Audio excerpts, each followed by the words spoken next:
खुलुमबाय लोगोफोर, बड' इनफ' पइन्ट चेनेलाव नोंथांखौ फिन बरायबावबाय। सानफ्रामबोनि बायदि दिनैबो जों नोंथांनि थाखाय राशिफल लानानै फैलायबाय। दिनै 23 जुलाइ 2026 आरो दिनै बृहस्पतिबार। बे गोथार बृहस्पतिबारा मुलुगनि रैखागिरि इसोर श्री हरि विष्णु आरो इसोरनि गुरु बृहस्पतिखौ बावनाय। भिडिअखौ जागायनायनि सिगां फै दिनैनि साननि गियानारि सानथ्रिखौ मिथिग्रोना लादिनि। सैथो सिबिनाय आरो गोथार गोसोजों मावनाय मोनफ्रोमबो हाबाया जेब्लायबो जाफुंसार जायो। जुदि नोंथांनि बिखायाव इसोर हरि थायोब्ला जिउनि मोनसेबो जेंनाया नोंथांनि लामाखौ होबथानो हाया। कमेन्ट बक्सआव जय श्री हरि एबा ओम नमो भगवते वासुदेवाय लिरनो दाबाव, जाहाथे नोंथांनि साना मोजां जागोन आरो मोनफ्रोमबो खामानियानो जाफुंगोन। गिबियावनो दङ मेष राशि। दिनैनि साना नोंथांनि गेजेराव मोनसे जाफेरै मेलेमारि गोरोंथि लाबोगोन।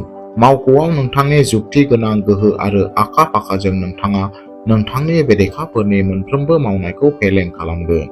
फालांगियारि बिथिङाव सोलोजों लानाय मोनसे फिसा थिरांथाया इयुनाव गोबां मुलाम्फानि बिथा गायसनगोन। बेलासि समाव नखरनि सुबुंफोरजों माबा मोनसे गोथार फोरबो फालिनायनि बिथांखि लानाय जागोन। दिनैनि खाफाल गोनां अनजिमाया 8, खाफाल गोनां गाबा गोसोम आरो खाफाल गोनां दिगा सा सोनाब। वृषभ राशि। दिनै नोंथांनि आरिमुआरि आरो गोदान सानस्रिया नोंथांखौ नोंथांनि जिउ राहायाव मोनसे गाहाय माइल खुन्थिया मोनफुंनायाव मदद होनो हागौ। जायखिजाया गोनां सोरखारि खामानि जाय गोबाव समनिफ्रायनो दिन्दां जानानै दं, दिनै सासे गोहोम गोनां लोगोनि आखाइजों गोरलैयैनो सुस्रांजागोन। आजै-आजौनि सम्पथिजों सोमोन्दो थानाय आयदायाव मोजां दावगानाय जागोन।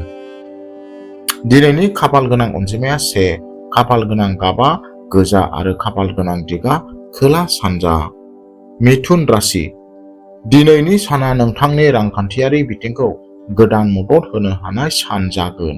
बबेबा फोथायजाथाव फान्ड एबा स्टक मार्केटआव फिसा रां थिसननायनि थाखाय बेयो मोनसे जोबोद मोजां। नखरनि उन्दै सोद्रोमाफोरनि केरियारखौ लानानै थानाय बेले-बेजेखौ दिनै बैसोगोराफोरनि बोसोनजों सुस्रांनाय जागोन। दिनै नोंथाङा सावस्रियाव गोमोथाव आरो गोहो मोनगोन। खाफाल गोनां अनजिमाया 6 आरो खाफाल गोनां गाबा फान्थाव गाब, खाफाल गोनां दिगा सानजा। कर्क राशि। दिनै नोंथाङा गावनि बांद्राय गोसोआरि सानस्रिखौ दबथायनो नांगोन आरो मोगथाङारि थिरांथा लानो नांगोन। रांखौ जोबोद सांग्राङै रां खाथाय आरो जायखिजाया लेनदेनखौ खाथिनि सुबुंफोरजों लिरना दोनथार। दिनै नोंथाङा मावख'नि खामानि मावनो हायै खामानिखौ फोजोबनायाव गोबाव सम हगारगोन। मोनाबिलियाव सोरबा गोजाम लोगोखौ लोगो हमज्लायनाया गोसोआरि मेंनायखौ खमायगोन। दिनैनि खाफाल गोनां अनजिमाया 3, खाफाल गोनां गाबा गुफुर आरो खाफाल गोनां दिगा खोला। सिंह राशि। दिनै सिंह राशिनि थाखाय समाजाव मोनसे जुनिया सिनायथि आरो गादबनाय गायसननायनि सान जागोन। फालांगियारि फोथाराव लानाय गोख्रों थिरांथाफोरा नोंथांखौ बादायारि कम्पानिफोरनिफ्राय जोबोद सिगां लांहोगोन। नोंथांनि जिउनि लोगोरिनिफ्राय अरायसम हेफाजाब होनाया नोंथांनि फोथायथिखौ 2 गुन खालामगोन। नोंथाङा नोंथांनि गथ'फोरनिफ्राय माखासे गोजोनथाव खौरां मोननो हागौ। खाफाल गोनां अनजिमाया 5, खाफाल गोनां गाबा गुफुर आरो खाफाल गोनां दिगा सोनाब। कन्या राशि। दिनै नोंथांनि गियान आरो थि बिजिरथाय रोंग'थिफोरा नोंथांखौ नोंथांनि जिउ राहायाव मोनसे मख'जाथाव जाफुंसारनाय लाबोनो हागौ। मावख'आव नोंथांनि खामानिनि गुनखौ नोजोर होनानै प्रम'शन सावरायनाया दावगानो हागौ। हाथायाव नोंथांनि सैथोथिया नोंथांनि मान-सन्मानखौ गोख्रों खालामगोन। गोदान अर्डार सौफैनायखौ गोख्रों खालामगोन। दिनै सावस्रिया मोजां थागोन। खाफाल गोनां अनजिमाया 9, खाफाल गोनां गाबा गोथां आरो खाफाल गोनां दिगा सा सानजा। तुला राशि। दिनै खाफालआ नोंथांनि फारसे गिदिंगोन, जायनि थाखाय नोंथाङा आद्रा थानाय रांखौ गोरलैयैनो मोननो हागोन। आरिमु, फेशन डिजाइनिं आरो कस्मेटिक फालांगियाव नांथाबना थानाय सुबुंफोरनि मुलाम्फाया गोबां बांनायनि इसारा मोन्नाय जादों। फरायसाफोरा गुबुन हादोराव फरायनायनि बेलायाव मोनसे गिदिर फसंथाननिफ्राय मोजां खौरां मोननो हागौ।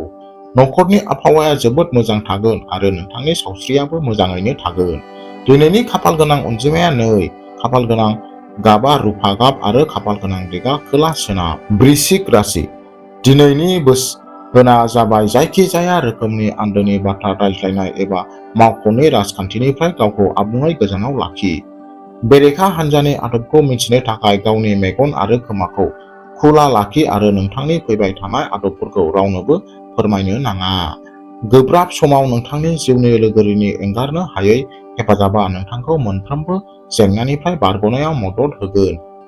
मेडिटेशन आरो य'गाया दिनै नोंथांनि थाखाय मोनसे गोसोआरि महरै खामानि मावगोन।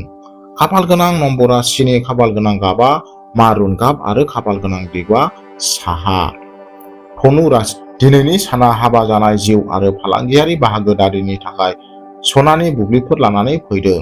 गावजों गाव बुजिलायनाया न'आव आरो खामानियावबो आबहावाखौ गोजोन लाखिगोन।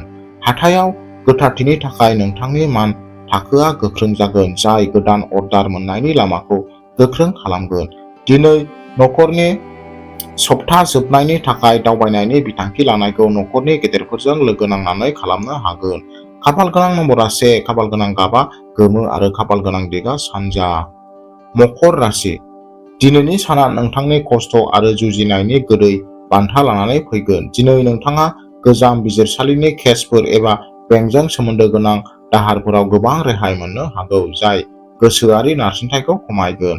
मावख'आव खामानि मावग्राफोरा गावनि मेलेमजों गावनि बेरेखा हान्जाखौ गोजोन होनायाव आबुङै जाफुंसार जागोन। सावस्रिनि हिसाबै साना नरमेल जागोन। खाफाल गोनां अनजिमाया 4, खाफाल गोनां गाबा गोसोम आरो खाफाल गोनां दिगा खोला सोनाब। कुम्भ राशि दिनैनि साना फरायसाफोर, बिजिरसंगिरिफोर आरो आरिमु आयदायाव लाइमोनफोरनि थाखाय गावसोरनि रुजुजायै सोरजिथायखौ दिन्थिफुंनो थाखाय मोनसे मोजां खाबु। बे बाथ्रानि गोख्रों इसारा दं दि नोंथाङा जायखिजाया रां खाथायनाय एबा पलिसिनिफ्राय गोबां राङारि मुलाम्फा मोननो हागौ। मोजां मोनलायनाय जिउआव रंजानाय थागोन आरो गावनि लोगोरिजों बुजिलायनाया गोथौसिन जागोन। फुंनि समाव न'खौ साजायनायाव बाहायनाय जागोन। खाफाल गोनां अनजिमाया 12, खाफाल गोनां गाबा गोथां गाब आरो खाफाल गोनां दिगा साहा। मीन राशि दिनै नोंथांनि गासैबो गोसोआ गोसोआरि गोजोन आरो गावनि न'खौ साजायनायाव थागोन। नोंथाङा न'नि थाखाय माबा मोनसे बेसेन गोसा सुबिदा एबा इलेक्ट्रनिक बेसादाव रां खरसा खालामनो हागौ। नोंथांनि बिमाजों नोंथांनि सोमोन्दोआ गोथौसिन जागोन आरो बिथांनि बोर होनाया नोंथांनि जेंनाफोरखौ सुस्रांनायाव मदद होगोन। साख्रिनि बेलायाव जायखिजाया गिदिर सोलायनायनि थाखाय दिनैबो बैसोगोराफोरनिफ्राय बोसोन लानाया हेफाजाब होगोन। दिनैनि खाफाल गोनां अनजिमाया 10, खाफाल गोनां गाबा गोजा गाब आरो खाफाल गोनां दिगा खोला सानजा।